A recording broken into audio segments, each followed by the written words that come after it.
유럽입니다. 지난달 유럽 자동차 판매가 3개월 만에 증가세로 돌아선 것으로 나타났습니다.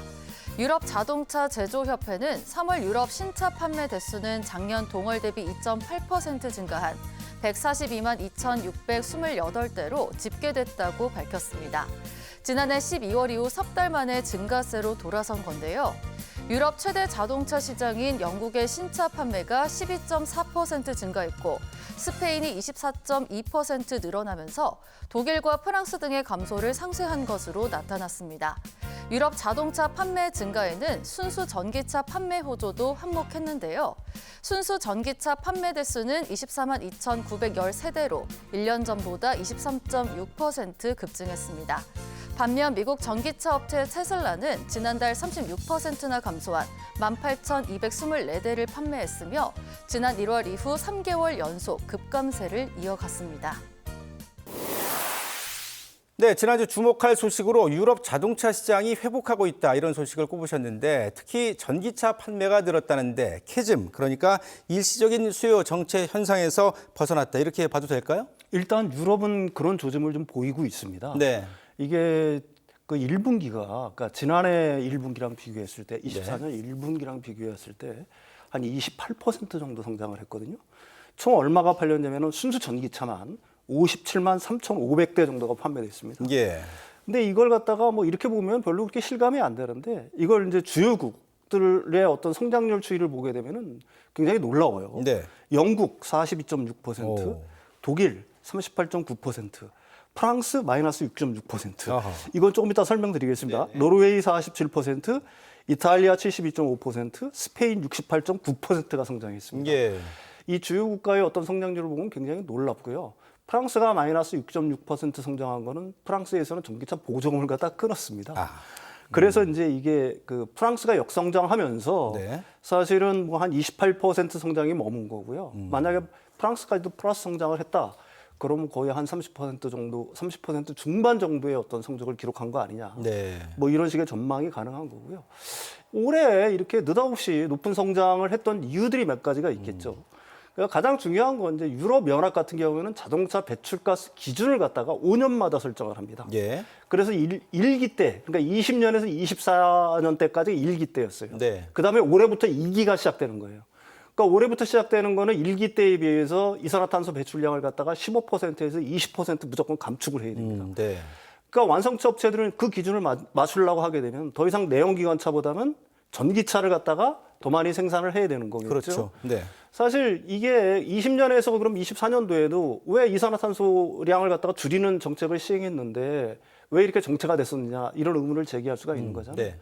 일단 내가 자동차 회사를 운영하는 사람이라고 한다면은 이 새로운 배출가스 기준을 맞추기 위해서 20년부터 시작됐으니까 네네. 20년부터 21년도까지 최선을 다해서 그 기준을 맞춥니다. 네. 그리고 그 기준을 일단 맞춰 놓으면은 이제 어떻게 행동을 하냐면은 기존에 있는 것들 갖다가 좀 거칠게 표현해서 다 뽑아먹으려고 할 거 아니겠습니까? 네네네.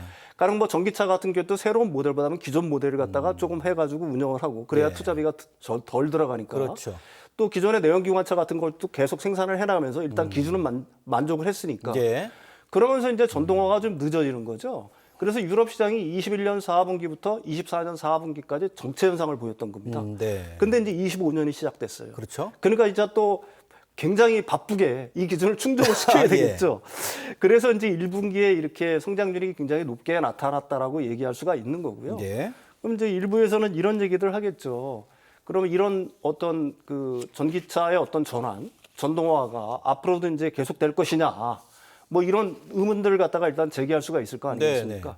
일단 1분기에 이렇게 전기차 생산이 그 유럽 연합에서 늘어난 거는 2만 5천 유로 이하. 네. 그러니까 우리나라 돈으로 따지면 한 3,000, 한 300, 한 3,500 정도 되는 그 정도 이하의 그걸 갖다 엔트리급 자동차라고 네네. 합니다. 이 자동차들이 굉장히 본물을 이루면서 출시가 됐어요. 왜 그러면 그 정도여야지만 사실은 중산층 이하 서민들은 접근이 가능하잖아요. 그렇죠. 그러니까 뭐 차량 가격이 5천, 6천, 1억이 된다 그러면 조금 부담스럽죠. 부담스러운 거 있으니까. 네네. 또 유럽 같은 경우에는 소형차를 갖다가 선호하다 보니까 네. 이런 자동차들이 본물을 이루게 됐습니다. 우리나라 기아의 EV3, 뭐 전 세계 올해의 차로 수상을 받았죠. 그다음에 이제 캐스퍼 일렉트릭, 유럽 연합에서는 그 인스타라는 이름으로 판매를 하고 있습니다. 예. 그러니까 르노, 뿌조, 그다음에 폭스바겐의 ID2 뭐 이런. 그러니까 어떻게 보게 되면 저가, 중저가 차량들이 본물을 이루면서 이렇게 나오기 시작했거든요, 전기차로. 이제 그런 것들이 유럽 소비자의 어떤 구매를 갖다가 촉진시켰다. 일단 이렇게 얘기할 수가 있는 거고요. 그럼 2분기부터는 어떻게 될 거냐라는 건데 사실은 독일의 움직임이 굉장히 유의미하게 우리가 봐야 됩니다. 예. 독일에서 이제 부채 제동 장치를 풀었죠. 이건 네네. 뭐 제가 이 시간에 말씀드린 적이 있을 겁니다. 그 바람에 전기차의 보조금을 갖다가 그다음에 친환경 정책들을 갖다가 더 한층 가열차게 추진할 수 있는 기반 자체가 마련이 됐어요. 예. 그래서 보조금 주는 걸로 일단 확정이 됐고요. 네. 그다음에 그 전기차에 대한 그 보유세 그걸 갖다가 2035년까지는 면제하는 이런 정책들을 갖다가 시행을 하게 됐습니다. 예. 사실 독일이 유럽 연합 내에서는 전기차에 대한 보조금을 제일 먼저 준 나라였어요. 그러다가 보조금을 끊었습니다. 네. 왜 끊었냐면은 자국의 완성차 업체들이 반발을 했어요. 그러니까 폭스바겐이라든지 뭐 BMW 이런 회사들이 되겠죠. 네. 이 회사들이 왜 반발을 했냐면은 네. 자기들은 중국 시장이라든지 세계 시장에서 내연기관차를 잘 팔고 있었거든요. 네. 그러니까 그 내연기관의 어떤 시대가 굉장히 오래 갈 거라고 생각을 했던 거예요.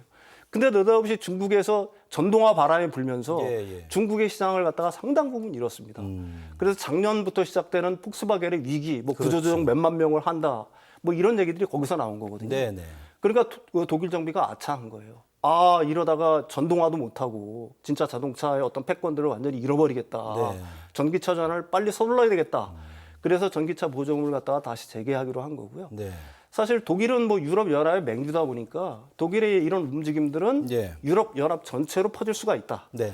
그래서 이제 유럽 연합 차원에서는 뭘 추진하고 있냐면 사회적 리스 보조금이라고 저소득층이 전기차를 살 때는 차량 한 대당 한 1,000만 원 정도를 지원하는 정책들 이런 정책들을 갖다가 시행하려고 하고 있고요. 네. 특히 이제 가장 중요한 거는 기업용 전기차 있지 않습니까? 네네. 보통 유럽 시장을 볼 때는 일반 가게에서 구입하는 게 40%고 네. 기업들이 구매하는 게 60%예요.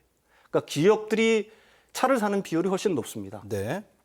그러니까 기업들이 전기차 전환을 하게 되면 거기다 각종 특혜를 주겠다고 하는 거거든요. 예. 그러니까 기업용 차량들이 급속히 전기차로 바뀔 가능성이 굉장히 높다는 얘기죠.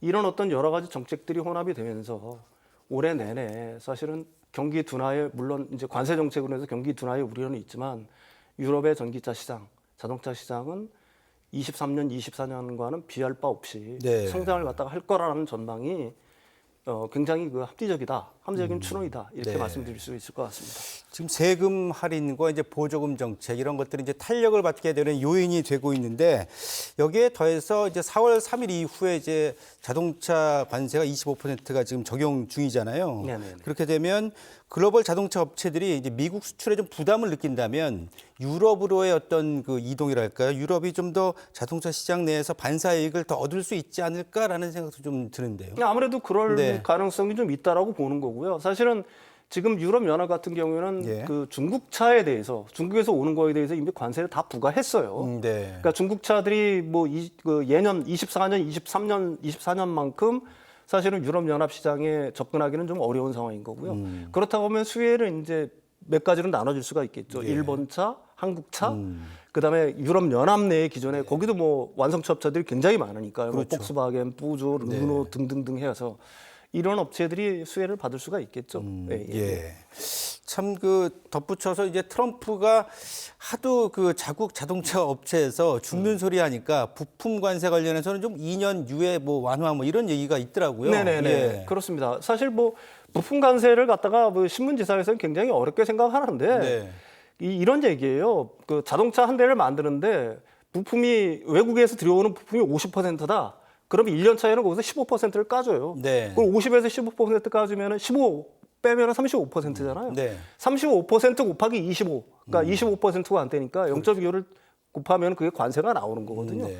그러니까 사실 그 정도 해가지고 미국 내로 자동차 완성차의 어떤 공급망이 미국 내로 투자를 할지, 그다음에 그런 거를 갖다가 하기 위해서 수많은 어떤 부품 업체들이 미국에다 공장을 세울지, 네. 뭐 저는 개인적으로 좀 의문입니다. 예. 그러게 말입니다. 네네.